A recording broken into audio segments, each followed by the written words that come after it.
if you're going to make it the next couple years, you have to commit to being excellent at what you do. Welcome to The Perfect Fit Presents. Today I'm with Casey Holland, Nations Lending. Casey is a dynamic young sales professional that I look forward to having a chat with. Let's see what Casey's up to. Casey, I really appreciate you having the time for me today with the Perfect Fit Go Pro podcast. Deciding to go pro is a decision that salespeople need to make if they want to come out the other side of this economic season, I believe. At Nations Lending, you're one of my go-to lending nationwide to the extent as possible. I am growing my business. I'm starting business in Florida. I will be starting business in Middle Tennessee. Hopefully you're licensed in both of those places as well as Colorado, that I know you are. I want to start with a question. Let's get to know Casey a little bit. And I'd like to hear, Casey, about your most proud moment as a sales professional. Yeah, thanks, Ed. No, I appreciate you really having me on here and taking the time. Appreciate everything that you've done and that we've done together so far. Man, I've got a couple proud moments. I would say, believe it or not, the first thing that popped in my mind, I'm just going to go with that. Most proud moment would be actually quitting a nice salaried position that I had before I got into sales. Making that jump and that commitment and then making it work, I would say, is my most proud moment. I could have went to a couple other things like, President's Club at my company a couple times in a row here, and leading a sales team. But honestly, that commitment I made to jump into sales and 100% commission and making it work and making it a success that was the first thing that popped in my mind. It does take intestinal fortitude to jump in and make the commitment to go with a full commission only. It's like total respect for folks that careers in automotive and other spaces where you get to take the limits as high as your activity level is willing to push them. It's a decision, and you have to put action behind it. The Perfect Fit podcast is designed around sales professional and the Expect My Call mobile app that I developed to make sure that we have legendary follow-up throughout our life. And it's a tool that's my bottom of funnel. All of my personal life commitments, various business activity commitments, they can all live happily in there. We have CRMs and Salesforce and KV cores and follow-up bosses and all those kind of things that I look as opportunities. And I've got several funnels myself that there are opportunities to drip on people until they can get to the point where we can have a conversation and determine that we can actually be in business together in some form or fashion. Until that decision gets to be made, they're not even anywhere near my personal commitment list. So Expect My Calls about my personal commitment list. In sales, we have multiple opportunities for lead generation. What's your favorite lead gen channel? Yeah, that's a great question. And I'll start by just giving you a little bit of perspective. When I got back into the mortgage business, this would have been 2016. Well, actually, let me back up a half a step further. When I first started in mortgages, this was 2010. And our lead gen, 100% of our lead gen was calling internet leads. So we were cold, I want to say cold calling. We were calling leads from lowermybills.com, LendingTree, along with other web-based lead sources. That was our primary source of business. I did that for a year. 100 dials a day was the requirement, the minimum requirement. Most of the time it was 150, 175 dials a day just to get a handful of people on the phone to pick up. They weren't always happy when they did pick up because we were one of maybe a dozen companies that were calling them at the time. But that really kind of that started my mortgage business. Now, moving forward to 2016, when I came back in the mortgage business, our business was primarily mailers. So we would actually spend about $50,000 a month out of our branch, and we would mail across the country. People would get our mailer, they would call in. So now it was telemarketing, but on the inbound side, and it's a grind.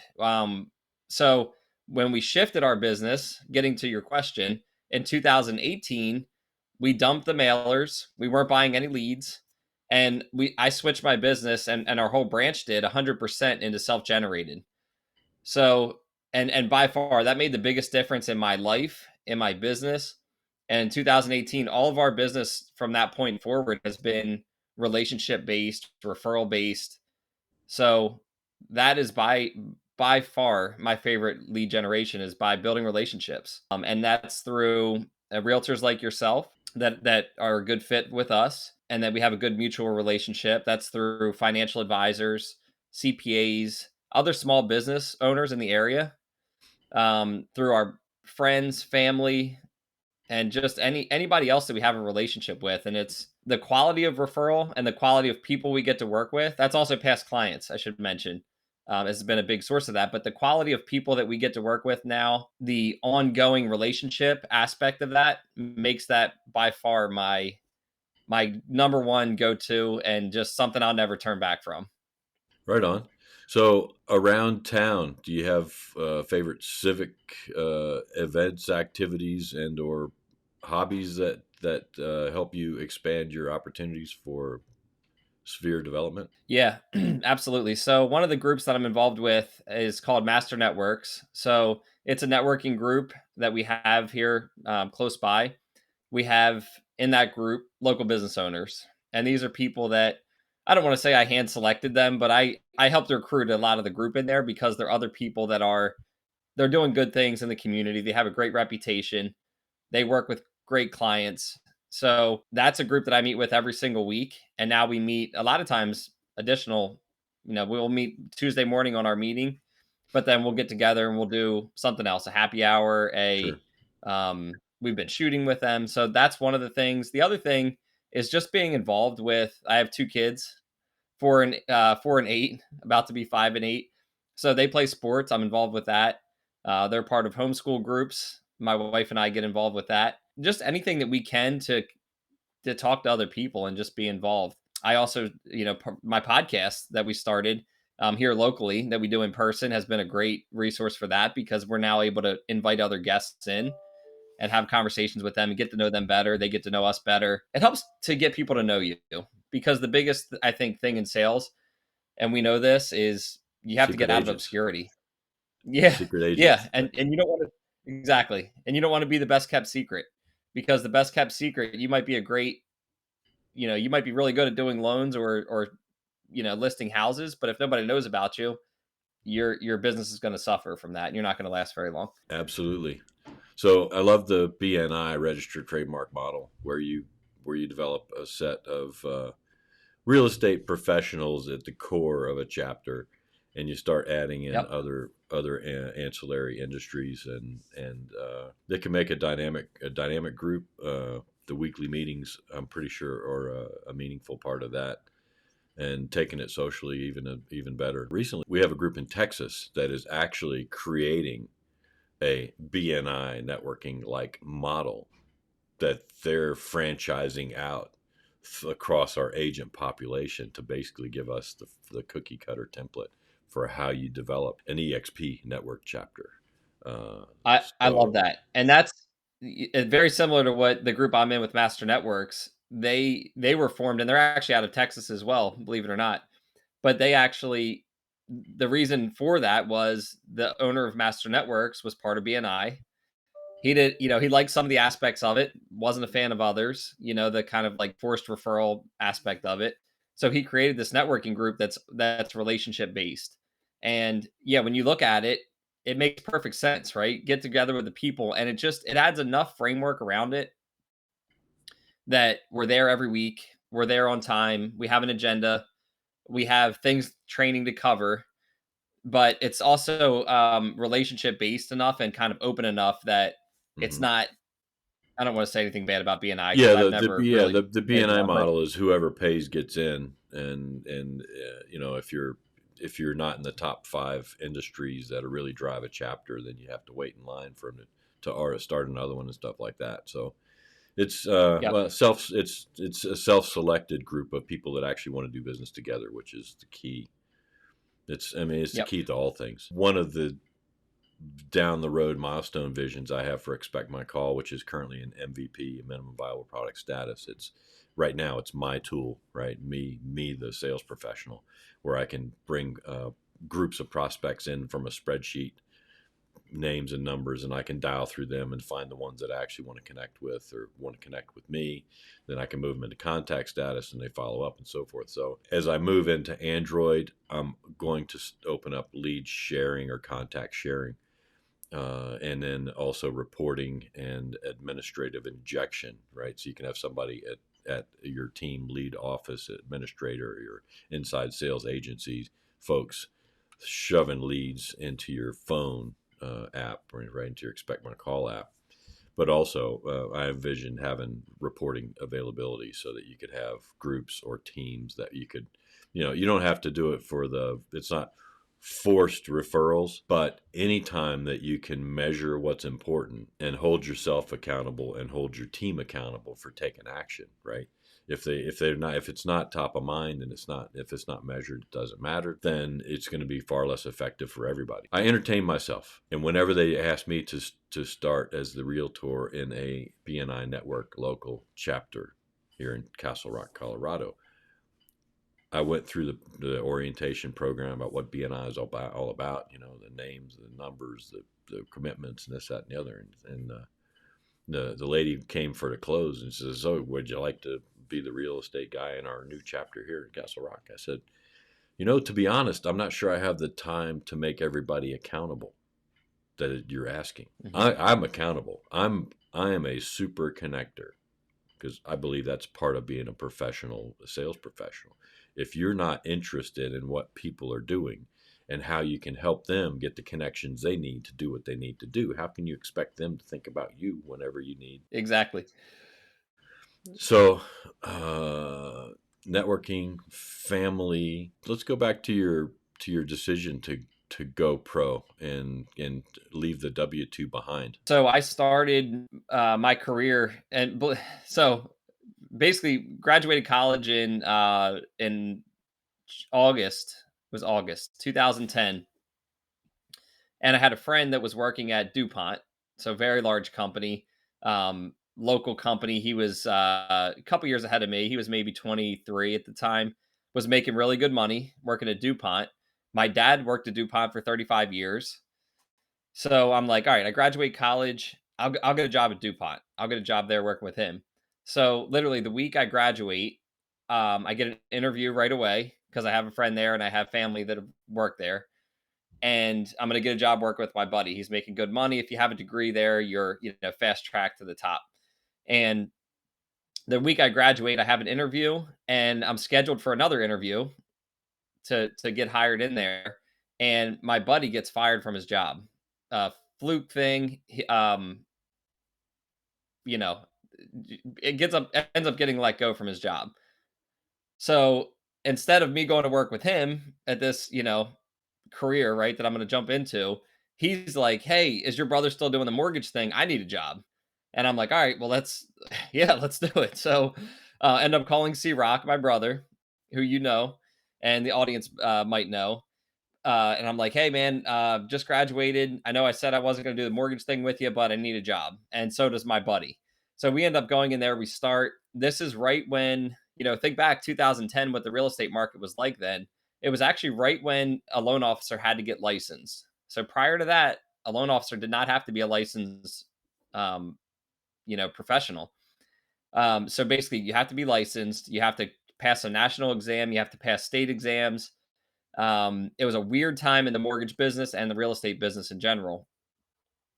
And we end up starting there. Again, we're calling internet leads. So lowermybills.com, Lending Tree, all these online lead source companies, we're calling leads. So I remember my first day on the job, I sit down at the desk in the phone there, the little cubicle, and they hand me a stack of papers. It's like this thick. And I said, "Well, what do I do?" And they said, "You call them." And I'm like, "Okay, well, what if they answer?" And they said, "Well, then you sell them a mortgage. That's your job." And I'm like, "All right." So it was literally calling through this stack of old leads that they just gave all the new guys. All the old leads that they had printed out, they gave the new guys. And they figured, we'll just give the stack, put it in front of them, let them start dialing. And, a lot of them will just self select out probably within a week. And I started calling, man, started dialing, hitting the phones, and ended up doing pretty well. I got my license. I passed my national exam on the first try. I got my state license. And I'm like, all right, I'm here. Now I'm finally licensed and, it's time to make some money. But, you know, although I made some money, I hated it. I didn't want to be a telemarketer. I'm like, I have a degree. I want to use my degree and go get a salary. So I ended up leaving the mortgage business after about a year. I got a job working for Sherwin-Williams. So, this massive paint company. I got into their management training program. Worked in the stores for a short time, which I actually enjoyed, being in there mixing paint and being able to interact with customers. And within probably 6 months of being employed with the company, a sales outside sales rep job came open, and it was in my area that I lived in and grew up in. And I'm like, you know what? Usually you have to have some experience to get a job like this. I'm like, I'm going for it. So called my sales manager. I said, I want the sales rep job. What do I have to do? I want to interview for it. And I got the whole, you're not really ready for it. You probably need some more knowledge. You need some more time in the business. And I'm like, I knew I didn't want to be inside a store, and the sales rep job seemed pretty sexy at the time, believe it or not, selling paint outside. But I went for it, applied for it, ended up getting the position. Did that for 6 months. Realized I didn't like that. I didn't like approaching contractors on job sites and trying to sell them paint. So ended up leaving that job for an insurance company, another W-2 position. I ended up working that insurance company for a total of about 6 years. And I worked my way up to an operations manager where I had a team of 20 processors working for this very large insurance company, processing insurance policies.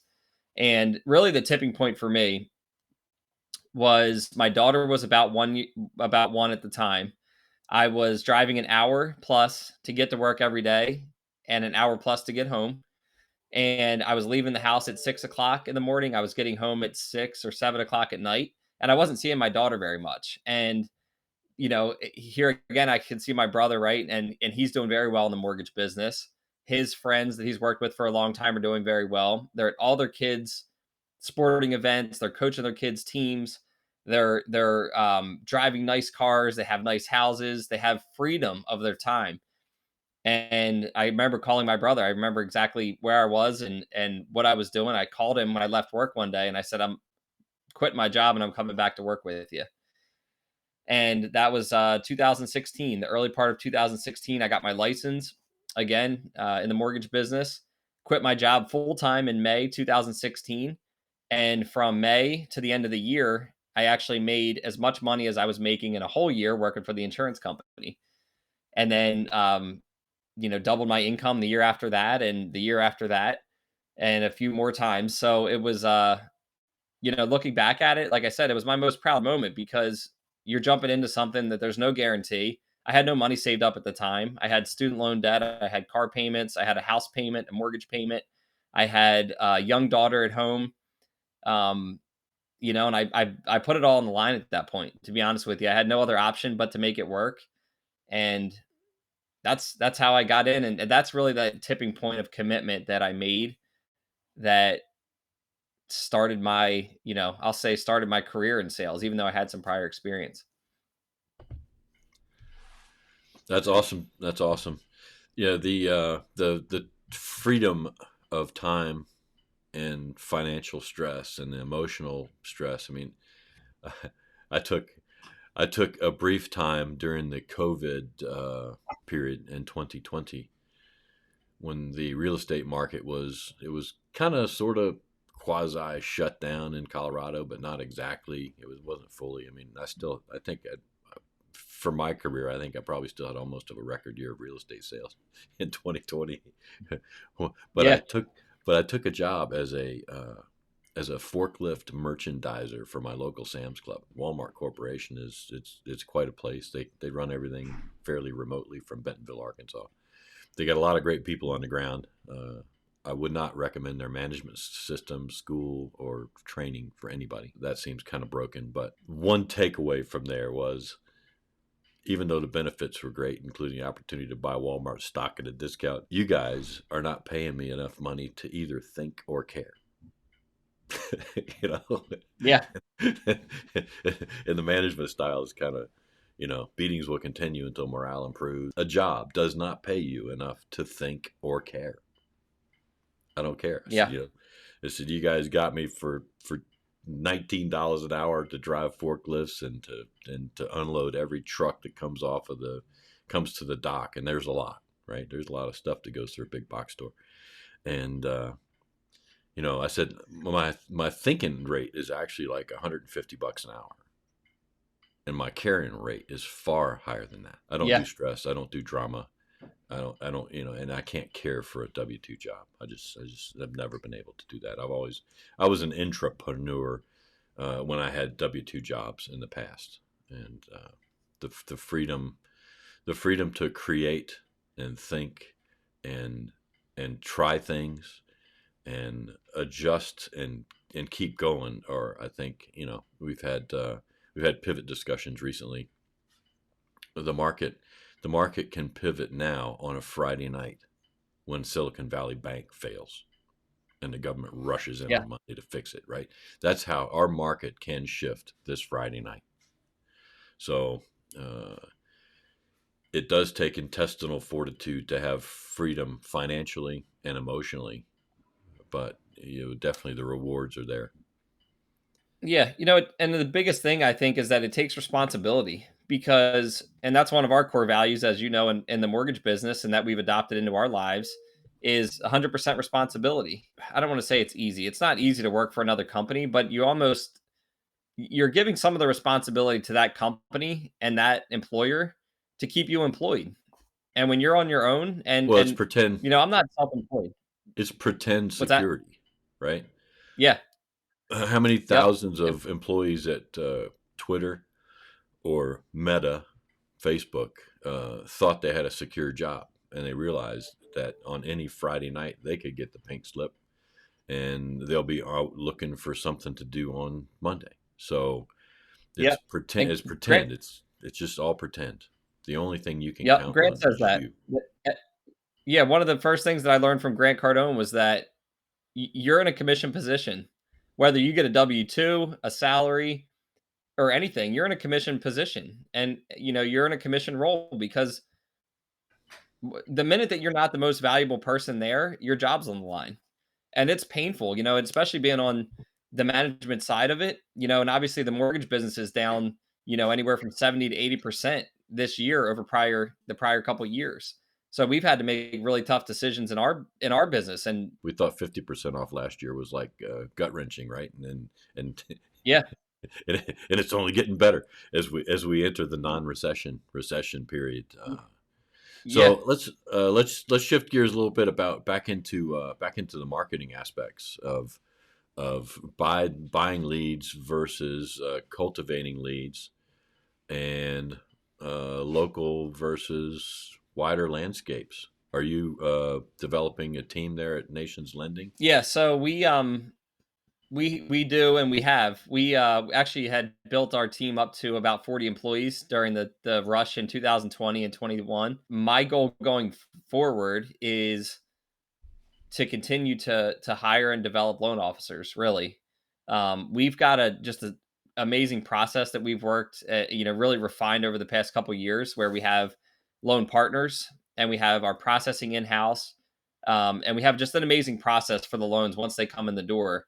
The next step for myself and our team here is just to continue to add loan officers because now we need to feed the machine.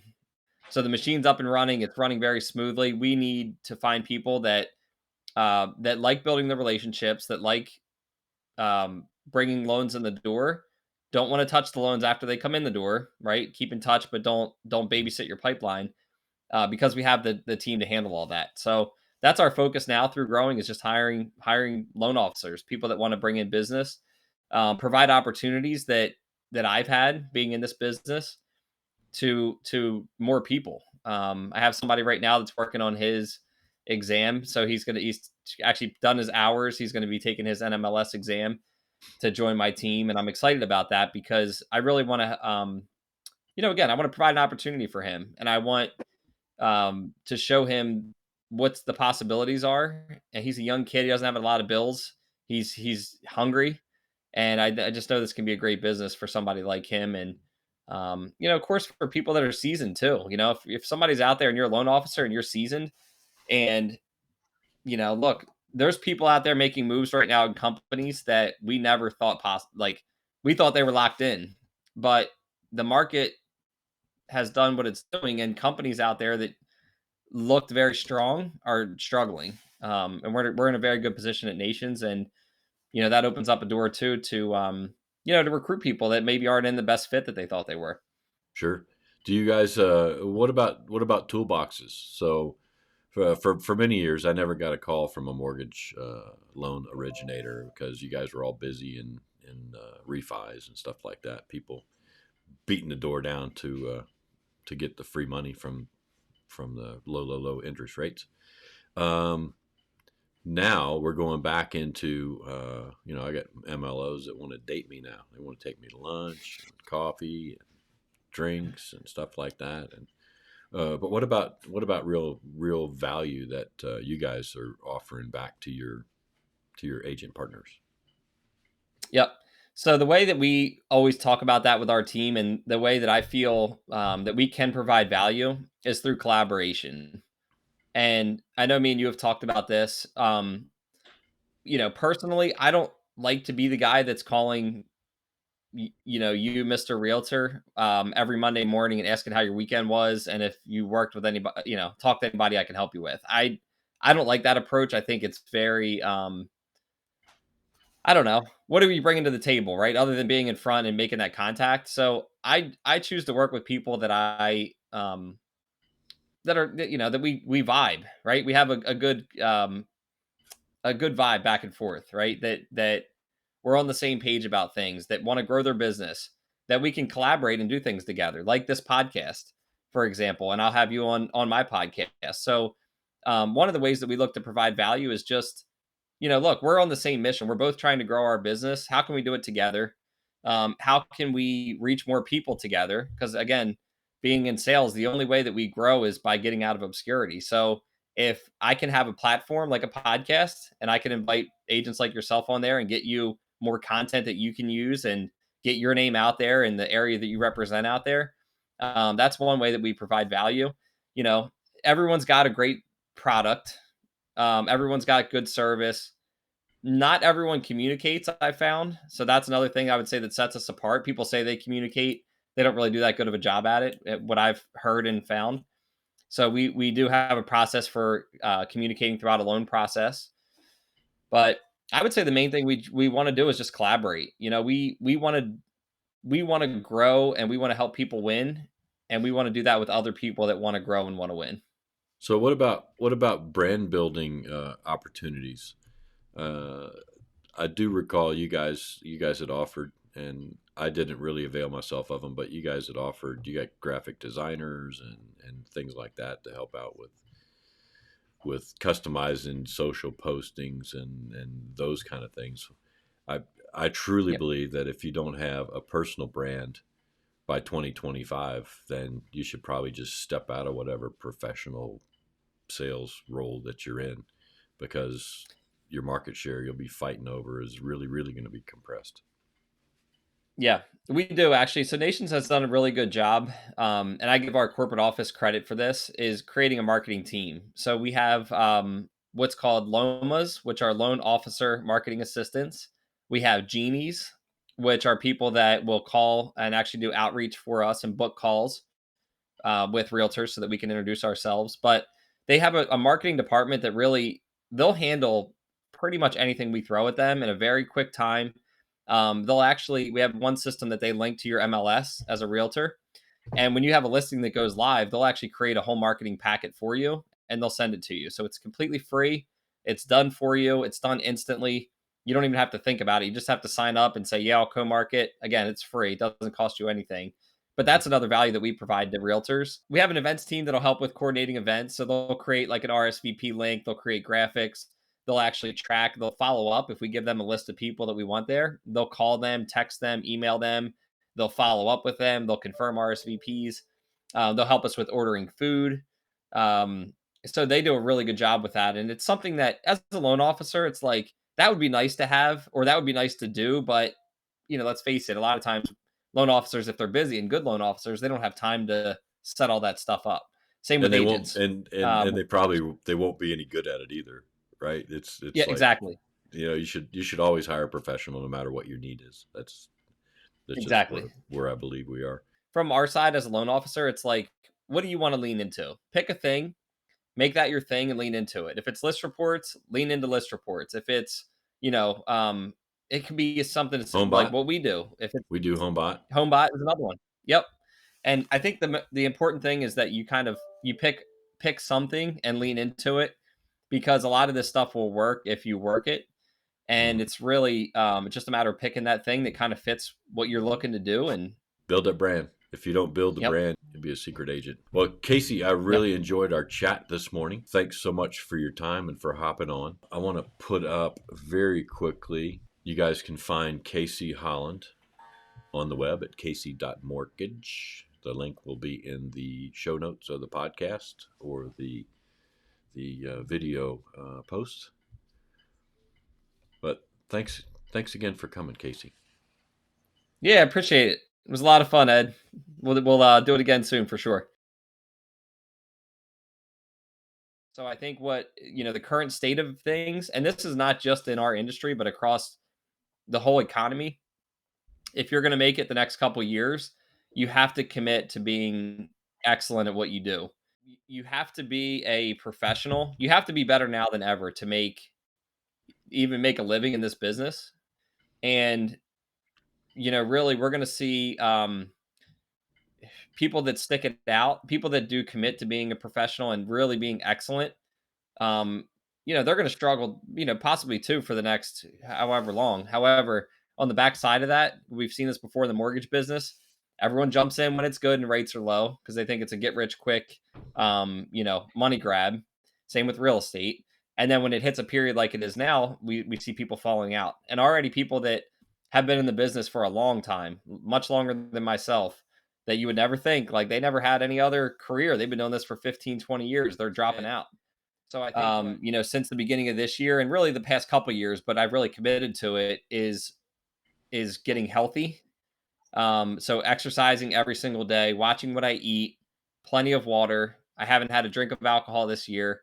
I'm focused on reading.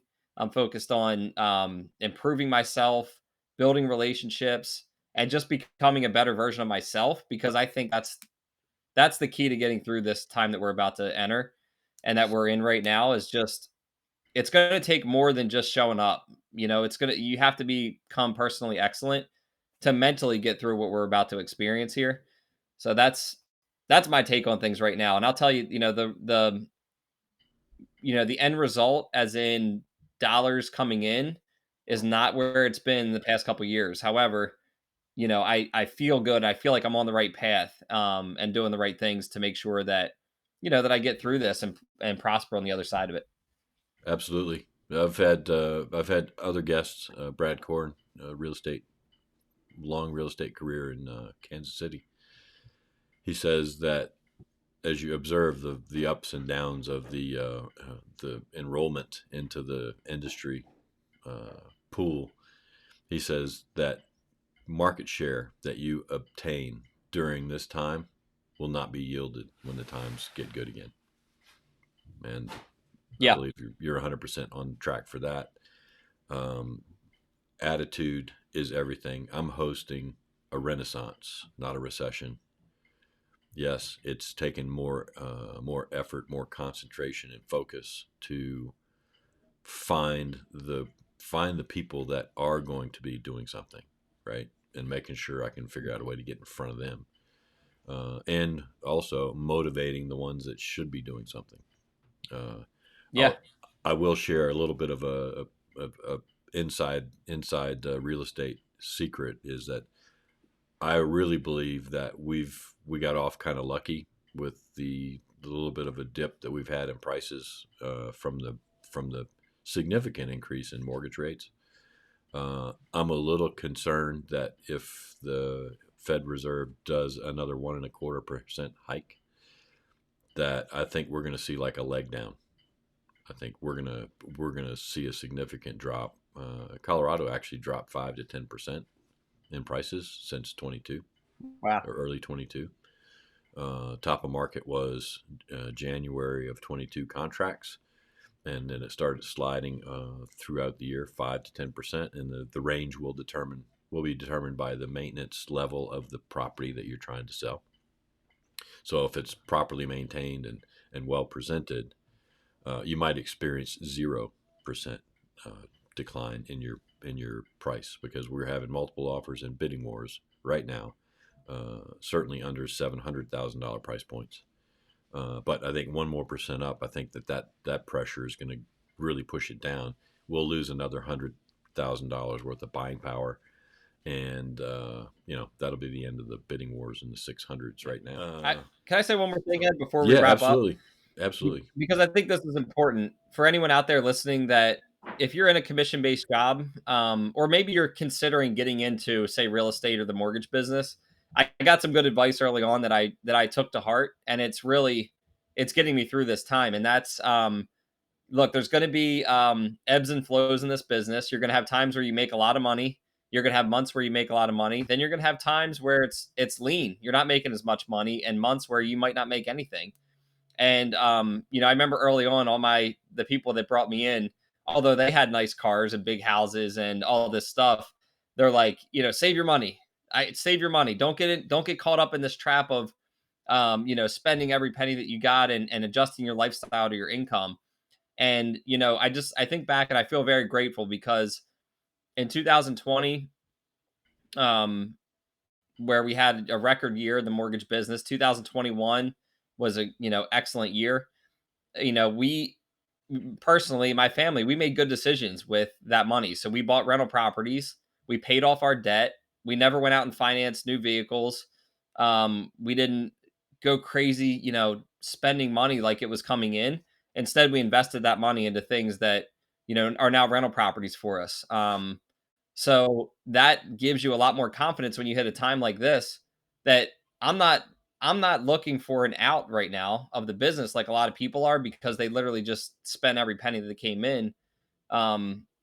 We set ourselves up, sometimes it feels like we could have done more, and we probably could have, but if you're entering a business like this, that great advice, and not to save every penny either, but invest your money into things that are going to spit out some income for you, because when you hit a lean time, you're going to be thankful that you did, and you're not, staring down the barrel of a $1,500 a month car payment. I just want to share that with anybody who's maybe newer in this, or you're in a business right now and you're killing it. Great, that's awesome. But think about that in the future and invest your money in things that are good. Everything is temporary. Yeah. You need to prepare. Well, again, it was great chatting with you, Casey. Your time is... No, I appreciate it again, Ed. It was so much fun, man, having me on here. And look forward to doing it again. I'm Ed Hooks Jr. for The Perfect Fit Presents. Have an amazing day. If you're a real estate agent and wants more from your business, we invite you to partner with us and implement proven production strategies with the support of real estate industry titans.